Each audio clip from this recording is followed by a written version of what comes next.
Hi friends, welcome back to my YouTube channel. మొన్న bore కొడుతుందని చెప్పి అలా మా ఇంటి దగ్గర ఉన్న బాల్కనీలో కూర్చున్నాను. అక్కడ ఏం జరిగిందంటే చీమలన్నీ కూడా వాటి యొక్క ఫుడ్ కోసం అని చెప్పి ఒక వస్తువుని అలా తీసుకెళ్తూ ఉన్నాయి. అలా అబ్జర్వ్ చేస్తూ ఉంటే ఒక ఫన్నీ ఇన్సిడెంట్ జరిగింది. అలా చూస్తూ ఉండండి.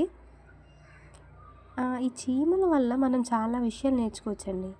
అవి చిన్నవి అయినప్పటికీ కూడా వాటి ప్రాణాలు చాలా చిన్నవి అయినప్పటికీ కూడా అందరం కలిసి ఉందాం, కలిసి తిందాం, కలిసి కూర్చుకుందాం అనుకుంటే, కానీ మన మనుషులు అలా కాదు కదా. స్వార్థంతో బతుకుతున్నాం మనం అందరం కూడా. అయితే చీమలు ఏం చేస్తున్నాయంటే ఆ వస్తువు చాలా పెద్దది అయ్యేసరికి ఇవి అలా తీసుకెళ్తుంటే పడిపోబోతుందన్నమాట. ఆ టైంలో నాకు సడన్గా నవ్వు వచ్చింది. బట్ పడిపోతే అవన్నీ విచ్చలవిడిగా అయిపోతాయి అని చెప్పి నేనేం చేశానంటే చేత్తో పెట్టి అలా పైకి అన్నాను. పైకి అనేసాక అవి మళ్ళీ తీసుకెళ్తున్నాయి. కానీ ఏంటివి మోసుకెళ్ళలేకపోతున్నాయి అని చెప్పి ఆ పీస్ని ఒక 2 పార్ట్స్ కింద చేశాను. అందులో ఒక పార్ట్ ఇప్పుడు అవి తీసుకెళ్తున్నాయి అన్నమాట.